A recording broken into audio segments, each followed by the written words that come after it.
ఉత్తరాంధ్రపై YCP special focus పెట్టింది. Party నేతలతో కీలక సమావేశాలు నిర్వహిస్తోంది. క్లీన్ స్వీప్ చేసేలా వ్యూహాలు రచిస్తోంది.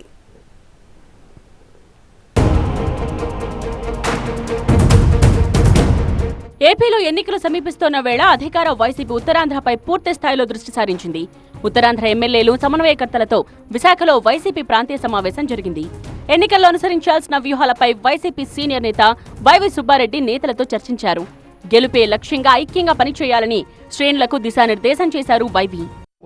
ఉత్తరాంధ్ర జిల్లాలోని 34 కాన్స్టిట్యున్సీలే కాదు, రాష్ట్ర వ్యాప్తంగా కూడా అన్ని రీజన్స్లో కూడా సమాయత్తం చేసే కార్యక్రమం నిరంతరం జరుగుతుంటే అందులో భాగంగానే ఈరోజు ఉత్తరాంధ్ర జిల్లాల 34 నియోజకవర్గాల కాన్స్టిట్యున్సీ వైజ్ రివ్యూ చేయడం జరిగింది. ప్రస్తుతానికైతే వీళ్ళతోనే పని చేయించుకొని ముందుకు పోవాలనే ఉద్దేశంతో మేము ఉన్నాము.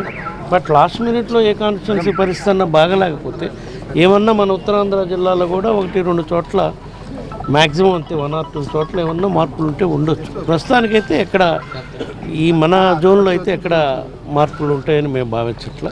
టీడీపీకి రాజ్యసభలో ఒక్క సీట్ లేకుండా పోయిందన్నారు వైవి. కుర్చీనే లేనప్పుడు టీడీపీ నేతలు ఎలా మడతేస్తారని ఎద్దేవా చేశారాయన.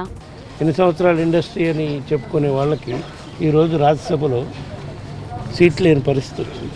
అది రాబోయే ఎలక్షన్స్లో కూడా అదే పరిస్థితి రావచ్చు ఈ రాష్ట్రంలో.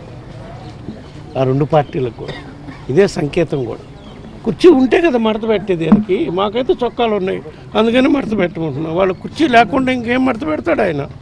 మెజార్టీ సీట్లు గెలుచుకునే లక్ష్యంతో వైవి ఆధ్వర్యంలో సమావేశం జరిగిందన్నారు మంత్రి గుడివాడ అమర్నాథ్. ఎన్నికల నోటిఫికేషన్ వస్తున్నటువంటి తరుణంలో తప్పకుండా అందరం కూడా సమాయత్తం కావాల్సినటువంటి అవసరం. విశాఖపట్నం పార్లమెంట్లో ఉన్నటువంటి 7 నియోజకవర్గాలు తప్పకుండా గెలుచుకునేటువంటి దానికి కార్యాచరణ రూపొందించాం. ఆ రకంగా కార్యాచరణని ముందు తీసుకెళ్తాం, తప్పకుండా విజయం సాధిస్తామనేటువంటి భరోసాతోనే ఈరోజు అందరం కూడా ఉన్నాం.